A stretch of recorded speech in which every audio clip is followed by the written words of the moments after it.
Gênesis 43 continua a história de José e seus irmãos, que foram para o Egito para comprar alimentos durante a fome que assolava a terra de Canaã. Jacó, o pai dos irmãos, relutantemente permitiu que Benjamim, o irmão mais novo, fosse com eles, apesar de ter medo de perdê-lo como havia perdido José anos antes. Ao chegar no Egito, os irmãos foram recebidos por José, que era o governador do país. Ele reconheceu seus irmãos, mas eles não o reconheceram. José testou seus irmãos, acusando-os de espionagem e mantendo Simeão como refém enquanto eles voltavam para Canaã para buscar mais alimentos e trazer Benjamim de volta com eles. Jacó ficou desesperado quando soube que Simeão estava preso no Egito e que precisavam levar Benjamim de volta. Judá, um dos irmãos, prometeu a Jacó que protegeria Benjamim e o traria de volta em segurança. No final, os irmãos retornaram ao Egito com Benjamim e encontraram graça diante de José, que finalmente se revelou a eles e os perdoou pelo que haviam feito a ele anos antes. José convidou toda a família para se mudar para o Egito e viver com ele, e Jacó ficou feliz em saber que José ainda estava vivo. Gênesis 43, versículos de 1 a 34. A segunda viagem dos irmãos de José ao Egito.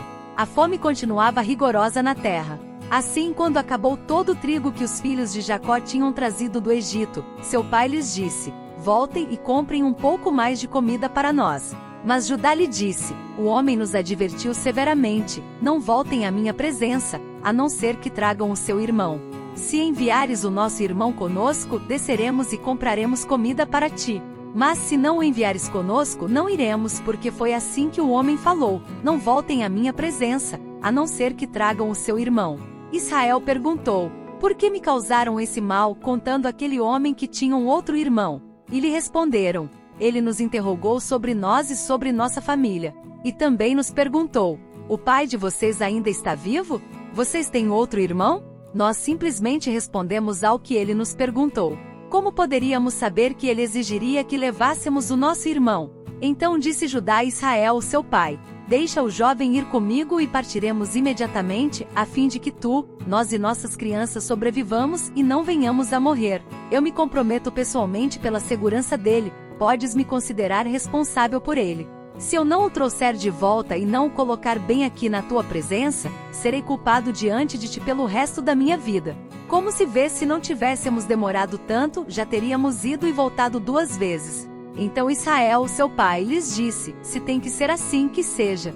Coloquem alguns dos melhores produtos da nossa terra na bagagem e levem-nos como presente ao tal homem, um pouco de bálsamo, um pouco de mel, algumas especiarias e mirra, algumas nozes de pistache e amêndoas. Levem prata em dobro, e devolvam a prata que foi colocada de volta na boca da bagagem de vocês. Talvez isso tenha acontecido por engano. Peguem também o seu irmão e voltem àquele homem. Que o Deus Todo-Poderoso lhes conceda misericórdia diante daquele homem, para que ele permita que o seu outro irmão e Benjamim voltem com vocês.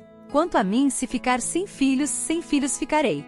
Então os homens desceram ao Egito, levando o presente, prata em dobro e Benjamim, e foram à presença de José. Quando José viu Benjamim com eles, disse ao administrador de sua casa: leve estes homens à minha casa, mate um animal e prepare-o. Eles almoçarão comigo ao meio-dia. Ele fez o que lhe fora ordenado e levou-os à casa de José. Eles ficaram com medo quando foram levados à casa de José e pensaram: trouxeram-nos aqui por causa da prata que foi devolvida às nossas bagagens na primeira vez. Ele quer atacar-nos, subjugar-nos, tornar-nos escravos e tomar de nós os nossos jumentos. Por isso dirigiram-se ao administrador da casa de José e lhe disseram à entrada da casa: ouça, senhor, a primeira vez que viemos aqui foi realmente para comprar comida. Mas no lugar em que paramos para pernoitar, abrimos nossas bagagens e cada um de nós encontrou a prata que tinha trazido na quantia exata. Por isso a trouxemos de volta conosco. Além de mais prata para comprar comida. Não sabemos quem pôs a prata em nossa bagagem. Fiquem tranquilos, disse o administrador. Não tenham medo. O seu Deus, o Deus de seu pai, foi quem lhes deu um tesouro em suas bagagens, porque a prata de vocês eu recebi. Então soltou Simeão e o levou à presença deles. Em seguida, os levou à casa de José, deu-lhes água para lavarem os pés e forragem para os seus jumentos. Eles então prepararam o presente para a chegada de José ao meio-dia, porque ficaram sabendo que iriam almoçar ali. Quando José chegou, eles o presentearam com o que tinham trazido e curvaram-se diante dele até o chão. Ele então lhes perguntou como passavam e disse em seguida: Como vai o pai de vocês, o homem idoso de quem me falaram? Ainda está vivo? Eles responderam: Teu servo, nosso pai, ainda vive e passa bem. E se curvaram para prestar-lhe honra. Olhando ao redor e vendo seu irmão Benjamim, filho de sua mãe, José perguntou: É este o irmão caçula de quem me falaram? E acrescentou: Deus lhe conceda graça, meu filho. Profundamente emocionado por causa de seu irmão, José apressou-se em sair à procura de um lugar para chorar, e entrando em seu quarto, chorou. Depois de lavar o rosto, saiu e controlando-se disse: Sirvam a comida. Serviram a ele em separado dos seus irmãos e também dos egípcios que comiam com ele, porque os egípcios não podiam comer com os hebreus, pois isso era sacrilégio para eles. Seus irmãos foram colocados à mesa perante ele por ordem de idade, do mais velho ao mais moço, e olhavam perplexos uns para os outros. Então lhes serviram da comida da mesa de José, e a porção de Benjamim era 5 vezes maior que a dos outros. E eles festejaram e beberam à vontade.